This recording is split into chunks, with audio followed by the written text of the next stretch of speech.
about to listen to the Dr. Daliah Show. Sassy, stimulating medical talk radio.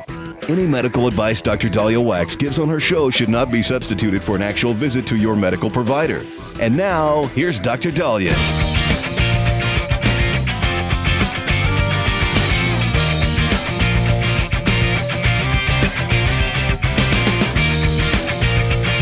We are back on the Dr. Daliah Show. Thank you all for tuning in. 1-877-Dr. Dali, 1-877-DOCDALI. So we have some good news.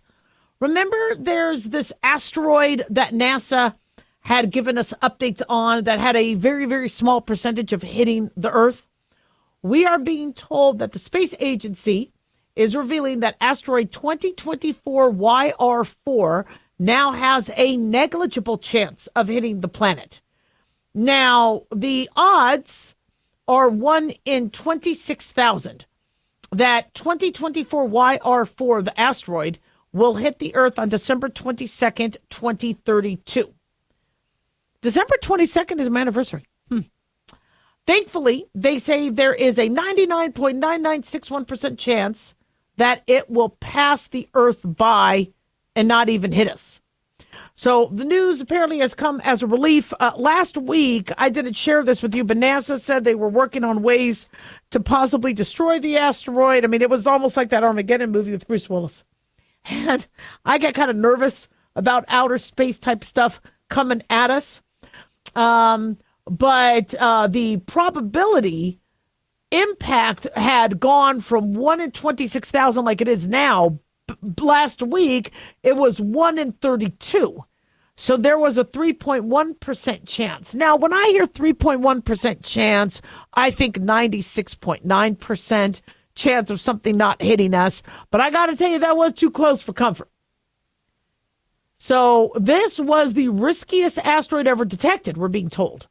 In fact, 2024 YR4 was briefly awarded a rare score of 3 on the Torino scale, a measure for the danger of near-Earth objects, according to Daily Mail. So now that its new impact probability is nearly 0, it is not considered a major danger to Earth. Now, what kind of confuses me is I get mathematics and I get astronomy. Why such a difference in a week?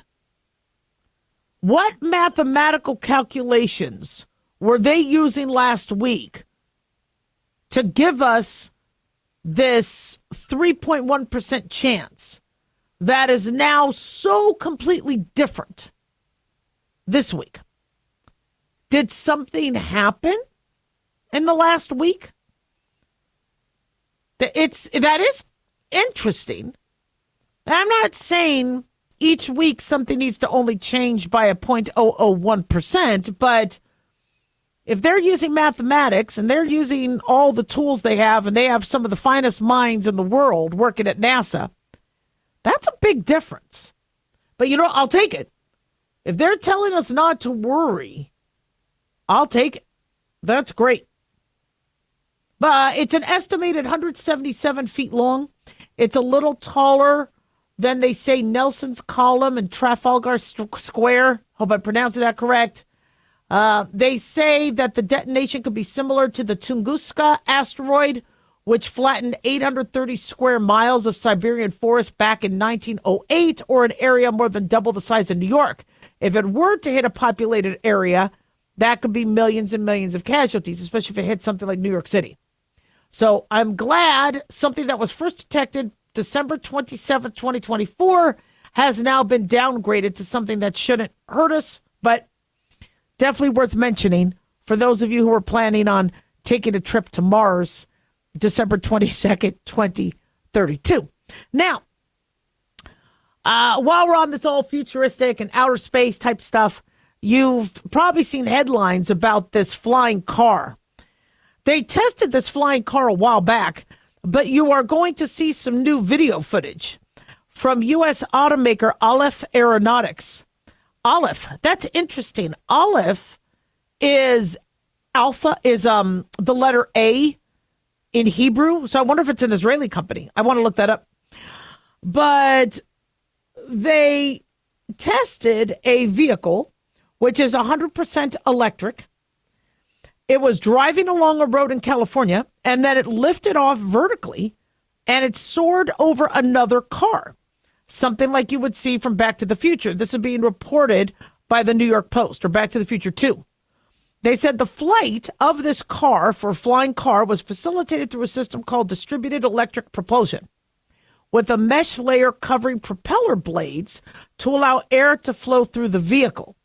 They say this is the first publicly released video of a car driving and taking off vertically. Now, this technology is not all that groundbreaking. I'm not trying to take away from this, but we are able to lift helicopters. We have the ability to lift solid objects. It's just what's been holding things up with cars is the practicality of it, the infrastructure. I mean, people are driving on the roads like crap. How are we going to navigate air travel of cars? But this is a pretty interesting development. Aleph representatives assured viewers that the maiden flight took place off a closed-off road, so that people were not in peril or near the flight path. They say previous videos exist of cars using a runway to take off and then soaring while tethered. This is the first time the car did a straight-up vertical liftoff. Do I want to ride in one of these things? Oh, hell no. No. Thank you, but no thank you. I like my car. I like driving. I like feeling the road. I don't like speed bumps, but I just love to drive. And I don't want anybody taking that away where I am flying a machine. I'm not there yet. I'm sorry. They believe this prototype is going to have a flying range of 110 miles and a driving range of 200 miles. Now, remember, it's electric, so means we're talking about lithium batteries, which I'm not a big fan of. This has been in the works since 2015. 1-877 Doc Daliah. Don't go away.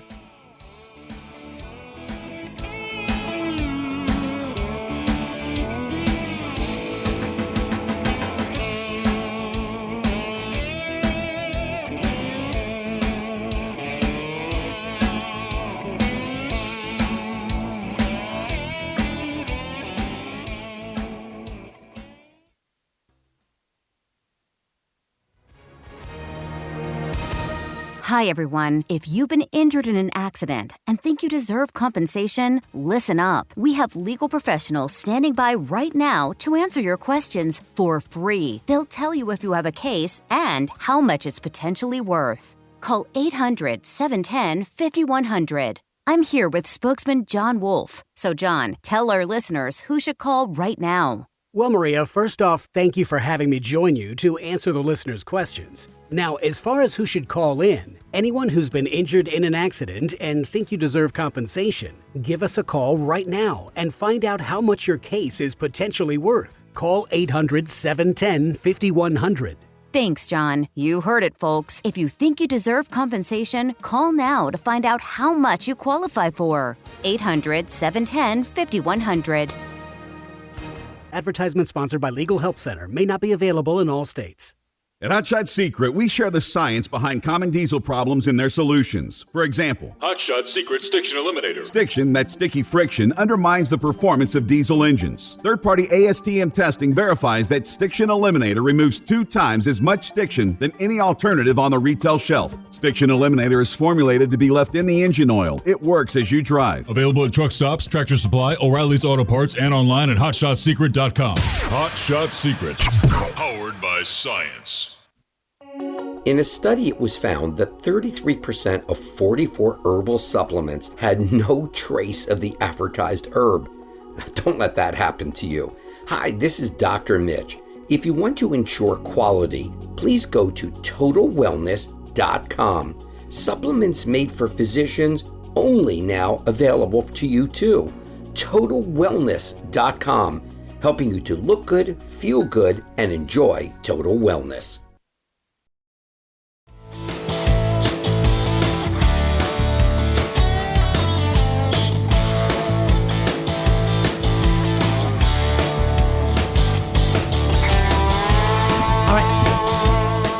are back on the Dr. Daliah Show. Thank you all for tuning in. 1-877-DOC-DALI, 1-877-DOC-DALI. Big thanks to Talk Media Network for making the show happen.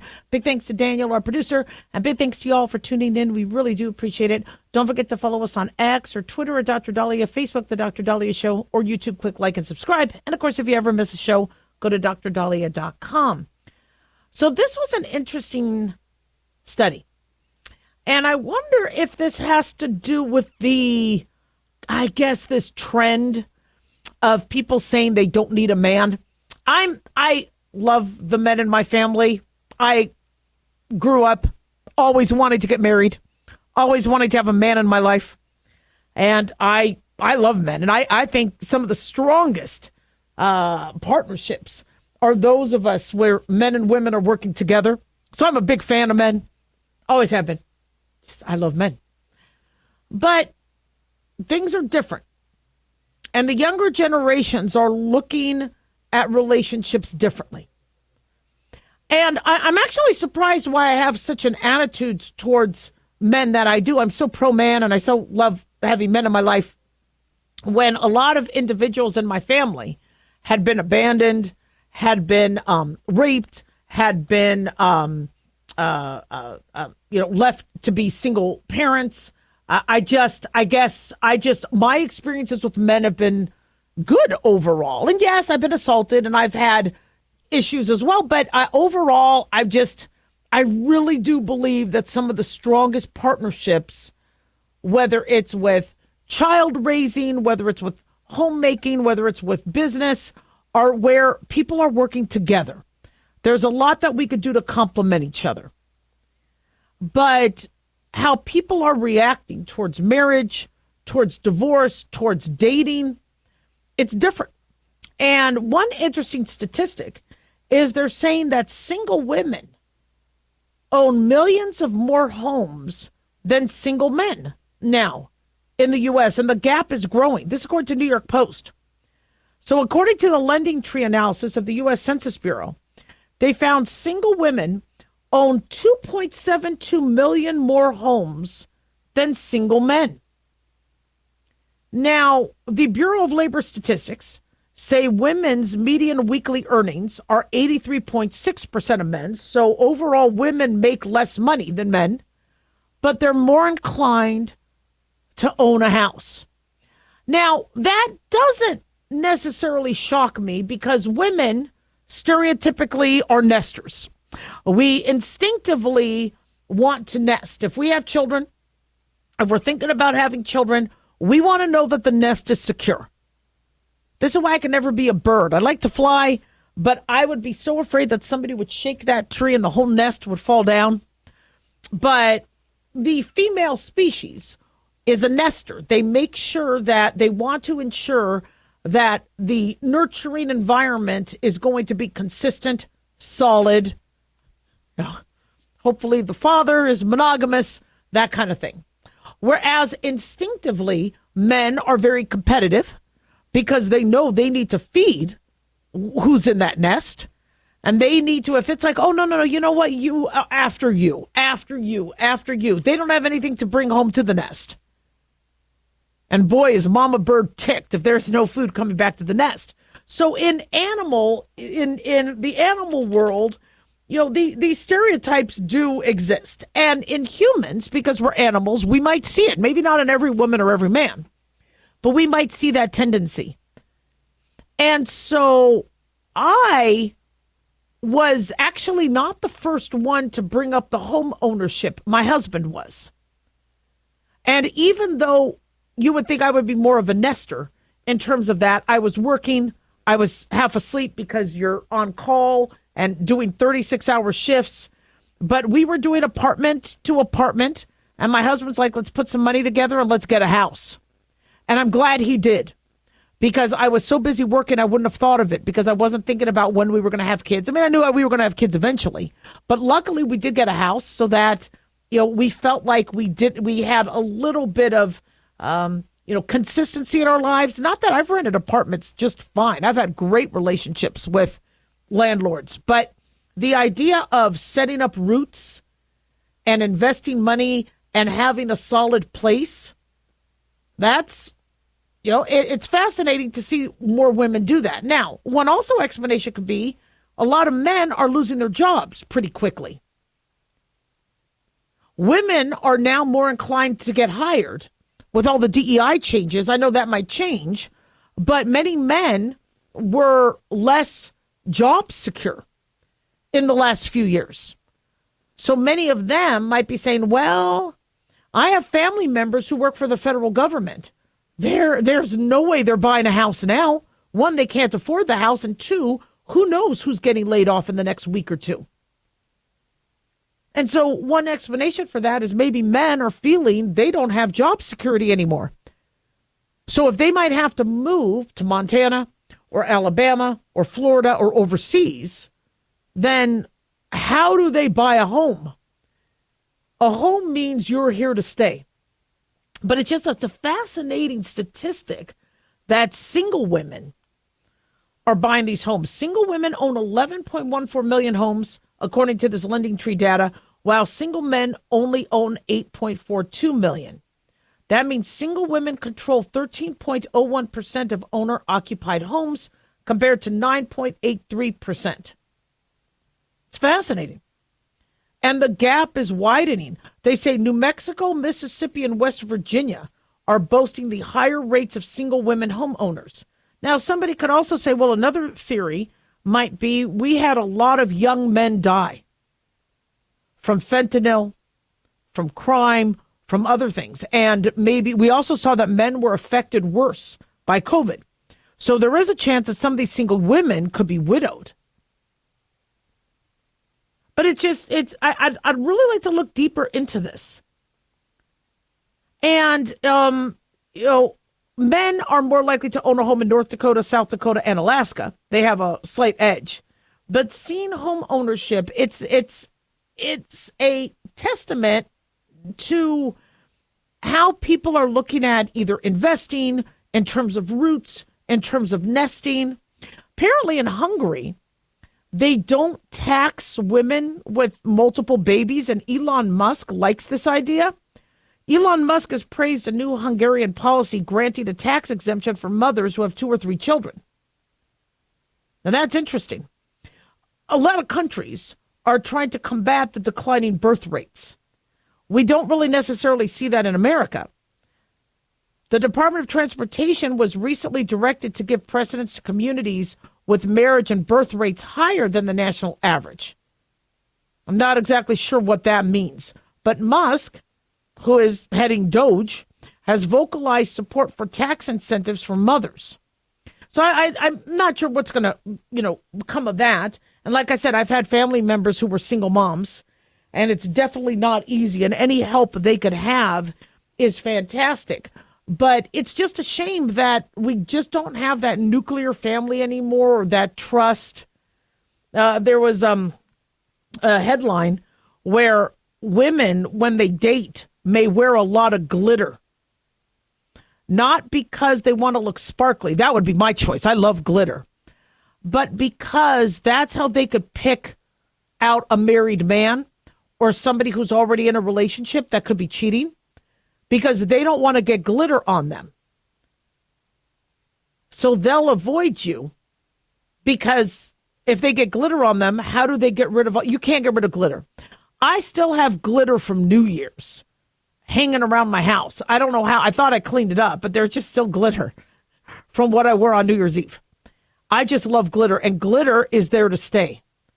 So somebody coming home that has glitter on them, they obviously had to be pretty close to somebody.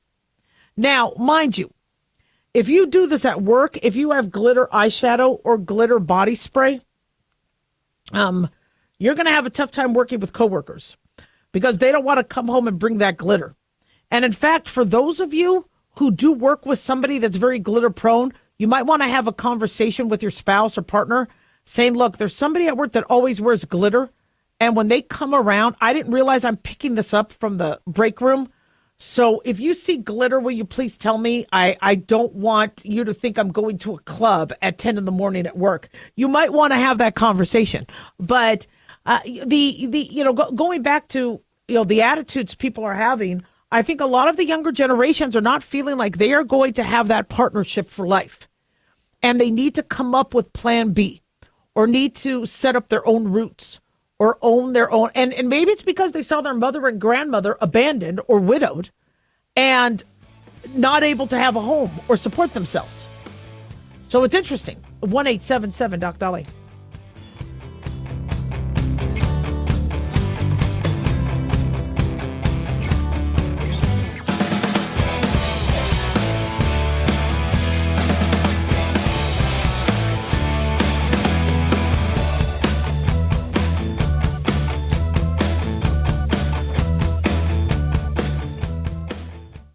Dr. Daliah here. Are you tired, burned out, gaining weight, succumbing to the daily pressures of life? Well, how's your dopamine doing? How you feel right now, how you'll feel an hour from now, and how you'll feel next week is completely reliant on your dopamine.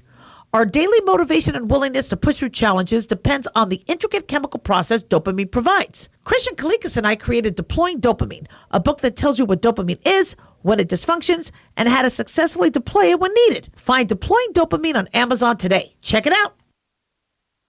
Lisa Wolf here to tell you about our newest website for old-time radio lovers. It's 100radioshows.com. At this site, there are 5 old-time radio shows waiting for you to download free as our gift to you. And be sure to browse the additional 700 old-time radio shows available to you for 70% off by using the promo code RADIO at checkout. This is a limited-time offer, so log on to 100radioshows.com. That's 100radioshows.com.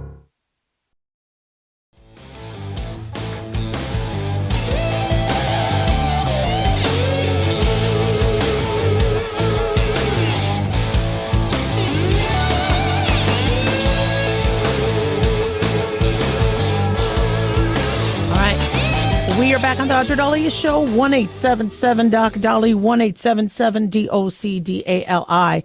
Well, we are getting a lot done from the federal government level. I mean, looking at what Trump is doing, wow, it's a whirlwind. I've never seen an executive branch do so much in so little time. But we shouldn't forget about what's happening at the state level. And working just as hard is my local assemblywoman and Dr. Rebecca Edgeworth from Nevada Assembly District 35 to talk to us about some of the things happening on the state level. Dr. Edgeworth, assemblywoman, thank you so much for coming back. We really appreciate it. Yeah, thank you so much for having me.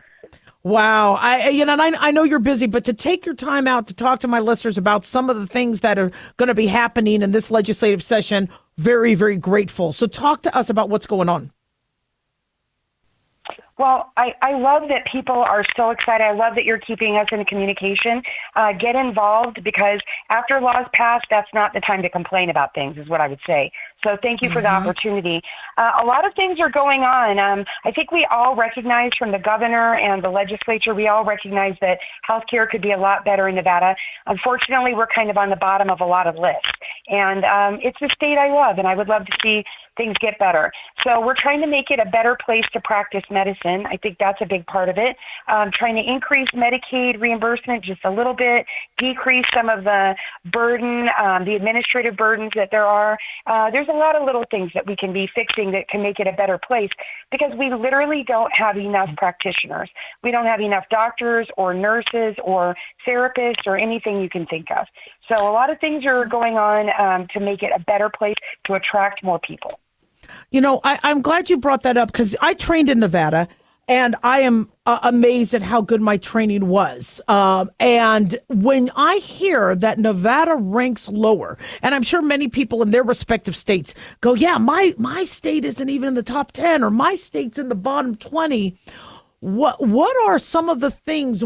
How are these? Is it because we don't have enough hospital beds? Is it because we don't have enough providers? But what is, I think, falsely bringing us lower than we need to be? Because doctors like you and I'm sorry, we're good. But talk to us about what factors are contributing to these lower ratings. Yeah, I think that's a great question. And you and I trained at the same place here in Vegas. And I'm older, I know that. So things might have been different a few years ago. But I think that basis of the problem really is that Vegas has grown astronomically in a short period of time, and our infrastructure and our healthcare hasn't been made the highest priority. And so I feel like that hasn't really kept up with other cities of the same size. In essence, I think that's the main thing that's causing it, not individual bad doctors. I don't think that's the case at all. I agree with you. Mm-hmm, mm-hmm. And, also we lost a lot of doctors because of poor reimbursements. You've been, advocating for better reimbursements for our medical care. Talk to us about what's happening with Medicaid and some of those other reimbursements. Well, there's a lot of factors that draw doctors into staying here. We're training people. We could be training more, but we're not retaining the people we train. So one of those does have to do, we're one of the lowest in reimbursements for Medicaid, and the governor realizes it, the legislature does too, and it's not like we have a lot of extra money in the budget, but this is something we need to be investing in. We need to be reimbursing doctors, otherwise they'll retire or leave the state, or they'll simply stop offering services for Medicaid, and people already aren't enough practitioners. So we need to do something about that. So true. We're speaking to Assemblywoman Rebecca Edgeworth, who's also a physician. We trained together. You've done amazing work, and I am just so glad you're representing Nevadans. You were talking about egg prices, and you could give us a little insight of what's happening with some of the costs of this, and what is Nevada doing on that front? Well, on a national basis, I think a lot of this egg business has to do with general inflation, but it also has to do with the avian flu. And 23 million chickens were put to death because of these outbreaks in December, and then 19 million in January. And I don't think that there was a big federal plan on how to overcome that. On the state basis, we had a law that passed a few years ago that requires retailers to only purchase cage-free chicken eggs. And I think that law was made without thinking about repercussions in the future. So the laws are very stringent in Nevada, and also there's this federal avian flu. Those things were a disaster for Nevada. We're paying $8 or $9 for a dozen eggs. I can't even believe I'm saying that. So the governor and the legislature came together about a week and a half ago, and we passed a law to suspend the somewhat oppressive laws for eggs, for the rules on eggs, just here in the state of Nevada. And just to be super clear, as a doctor, I only would want safe eggs, and I would never want anybody exposed to infection or illness. So none of it has anything to do with the safety of the eggs. It only has to do with where retailers can purchase them. Exactly. Yeah. And, I know they're working on a vaccine. They're getting closer. I think Veritas might be close to having movement on a vaccine. So hopefully that'll help. But, we just had a dairy. I think we had a dairy cattle infected with a newer strain of it in Nevada. It made headlines a couple weeks ago. And so it's a tough fight. But, God bless you and our legislative team trying to do what they could, to combat some of this. Also, hospice care. You guys have been. Oh, go ahead. Mm-hmm. I'm just telling you, the cost of eggs is a bipartisan issue. Yeah, big time. Nobody big wants time. to pay Absolutely. so much for eggs. Right. Agreed. And we got Easter coming. It's not going to be easy or pretty. With hospice care, that is always something that families are kind of concerned about. It's very expensive, and I believe you and your team are working on more transparency as it pertains to costs with that. Can you talk about that? Sure. Well, each legislator is allowed a certain number of bills, and a lot of people came to me as the only practicing physician. A lot of people came to me with a ton of concerns about hospice and fraud that's happening with hospice, and maybe a decrease in oversight. So what I'm trying to do is, with this huge explosion of new hospices, I'm just trying to hold everybody to a high level, a high standard of care, a nationally recognized standard of care that hospices should be providing. Amen. Gosh. Where can listeners, how easy it is or how challenging is it for listeners to reach out to their representatives?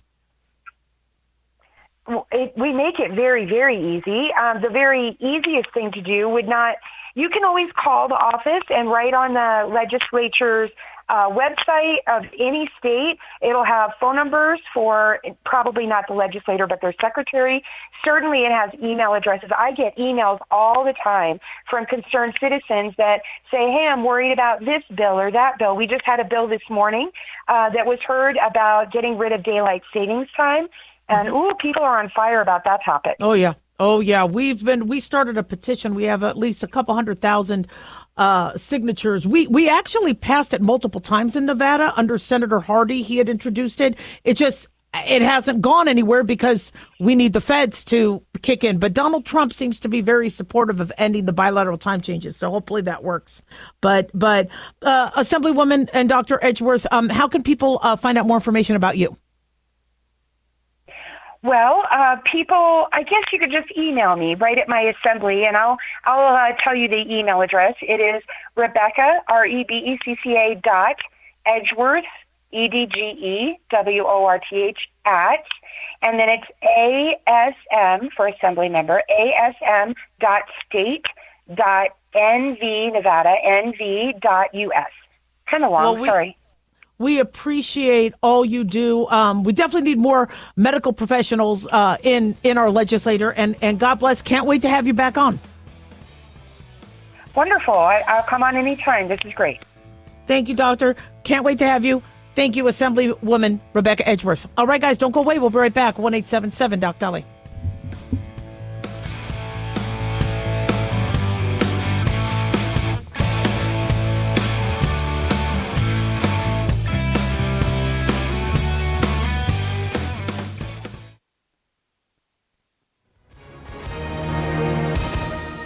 Hi, everyone. If you've been injured in an accident and think you deserve compensation, listen up. We have legal professionals standing by right now. They'll tell you if you have a case and how much it's potentially worth. Call 800-910-7500. That's 800-910-7500. Call now to find out how much your case could be worth. Advertisement sponsored by Legal Help Center. May not be available in all states. At Hot Shot Secret, we share the science behind common diesel problems. For example, Diesel fuel cetane levels. the cetane rating in diesel fuel is 42 to 45. Most diesel engines operate more efficiently with a cetane rating of 48 to 50. One treatment of Hot Shot Secret Diesel Extreme will raise your cetane 7 points, increase fuel economy, and improve cold starts. Hot Shot Secret Diesel Extreme is available nationwide at truck stops, fine farm and auto stores, and online at hotshotsecret.com. Hot Shot Secret, powered by science. Self-reliance. It's not a phrase we hear much in our culture these days. It might conjure up images of pioneers, the West, rifles, strapping men, and strong women. But what does it mean for us in today's world? The New American Magazine has just released its latest collector's edition, Self-Reliance, Foundation of Freedom. In it, the New American authors outline the necessity of self-reliance for a free people, tips for self-reliant living, and the importance of not giving up hope. This unique edition includes articles on the self-sufficiency of the founders, preparing for a worst-case scenario, firearms, financial self-reliance, the importance of community, and many other topics by expert writers. Now, for a limited time, the New American is offering a bundle of 3 collector's editions, Self-Reliance, The Great Reset, and Trump World, for just $19.95. Available at shopjbs.org. Visit shopjbs.org today.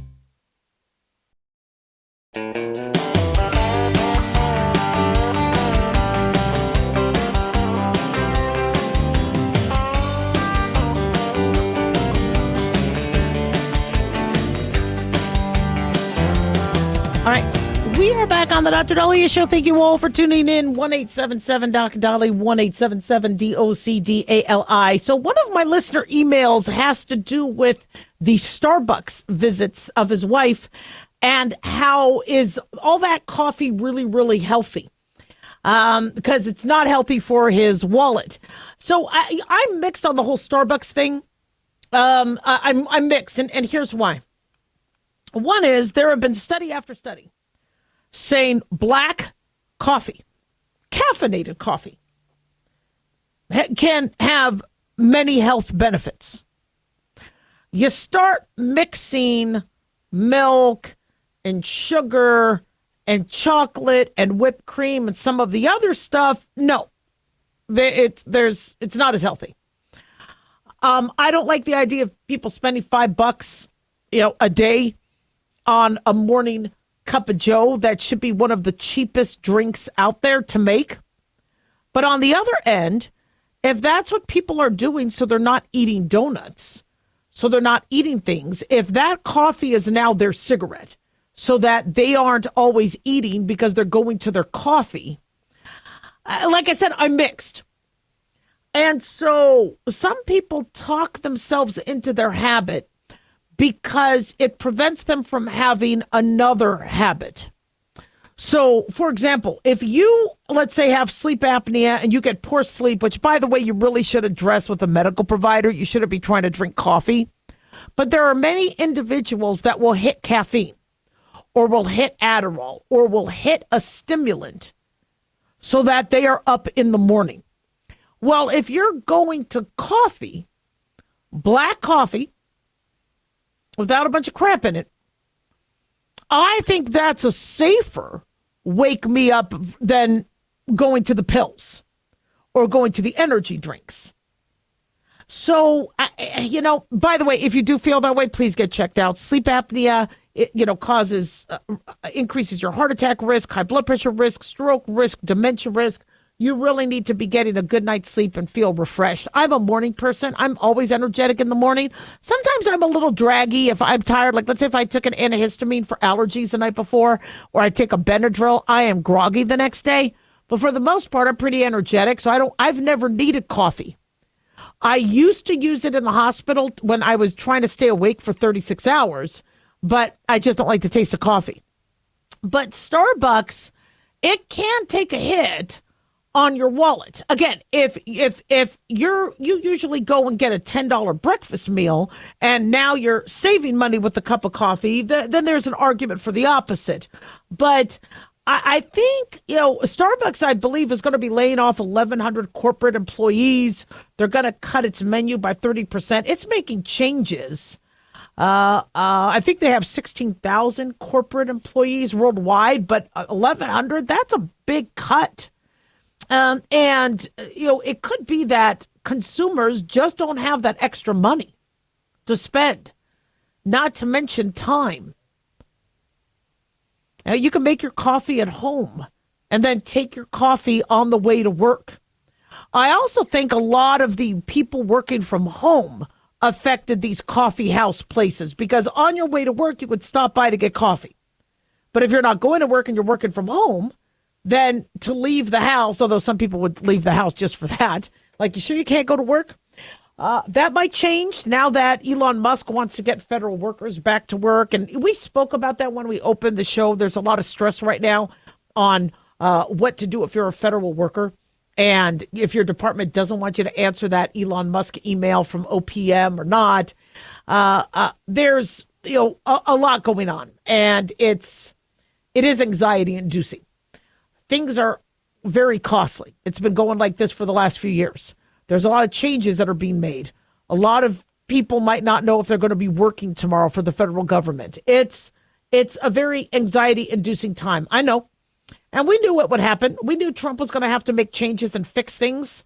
But sometimes there's, innocent bystanders that might get hurt in the process, such as some of these really good federal workers that may be getting canned.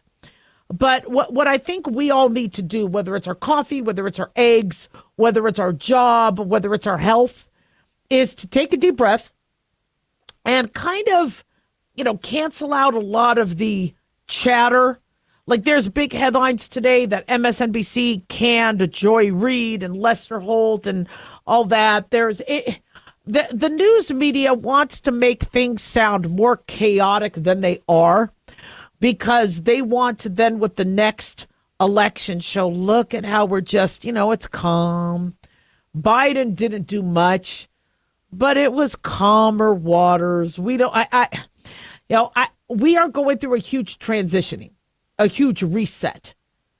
We always hear this with different presidents. It's a reset where they're going to now fix things. And things that went unchecked for years is trying to be rectified by Trump and Elon Musk in the next 22 months before the midterms. So I get that it's, or shall we say, 20 months. It's a hectic time. But what you need to do is always reevaluate. Have you checked up on your health? Have you looked at your blood work? Have you examined your heart? You know, a lot of things went by the wayside during the last few years, especially with Obamacare and all that. Just get yourself checked out. You'll feel better knowing that you're on top of your health. That mole that was on your back that looks funny, get that taken care of. Don't put off tomorrow what you could do today. If you're worried about finances, just take a few minutes and do a budget. Look at what you have, where you're at, and what's going on. I understand the stock market tumbled today. It's going to go up and down. It's going to correct itself. That's what happens. But make sure you're diversified. Don't put all your eggs in one basket. Groceries are getting more expensive. You might like your morning eggs. I haven't bought eggs in a year. I don't have to cook with eggs anymore. I could leave those out. Now, I understand there's a lot of things that we could do to make, food taste better with eggs, but if they're that expensive, cut it out. Eating out is expensive. Let's cut that out. I made a decision with my husband that I am tired of fast food and eating out, and I'm going to cook groceries. I'm going to cook, and not that he's happy about that, but I would rather, maybe once a month go to a nice restaurant and enjoy a nice meal than spend $100, for a meal at for lunch at some of these places. It gets ridiculous. And it's okay to make changes. And maybe that's why, and I know nobody wants me talking about New Year's resolutions because I think everybody fell off their New Year's resolutions by January 2nd. But being that we're coming into March, one of the things we learned from this New Year's resolution is it is okay to make a change. I have gone through my life bucking changes. And the reason why is I had to go to 12 schools. I never really had a lot of consistency with things. And all I had was change. And I was sick of it. And I wanted things to not change. But that's not how life works. There's always change. So one way to embrace a change is something that'll better you. So if you're going to save money per month, skipping that morning coffee at that coffee shop, now and that's something you need to do, that might be a positive. If you're going to eat less and not be pigging out on a breakfast meal by going to get your coffee, well, then that's a change. But we're so anti-change that sometimes certain changes are good for us. For lunch, eat a salad. I know that's a big change because people like the burger and their chicken sandwich, but why not? Change things up. If you're bored at home, why don't you move the furniture around? Make the house look different. Sometimes a little bit of change can be good for you. 1-877-DOC-Daliah.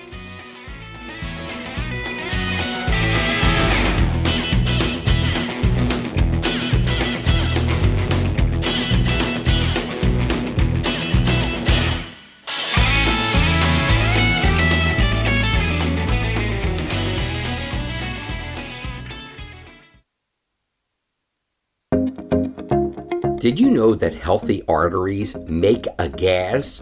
Yes, actually 3 known gases. Hi, I'm Dr. Mitch, and nitric oxide is a gas that's readily made all day long to keep our arteries open by relaxing the blood vessel walls. By doing this, our circulation is increased, bringing blood, oxygen, and nutrients to every part of your body. Both age and poor diet can lead to a loss of this precious gas, and in turn, blood pressure can go up, energy can go down, and you can get tingling in your hands and feet. Well, our product, Ultimate Nitric Oxide, can easily help fix this lack of nitric oxide. Go to TotalWellness.com. That's TotalWellness.com, where we are helping you to look good, feel good, and enjoy total wellness.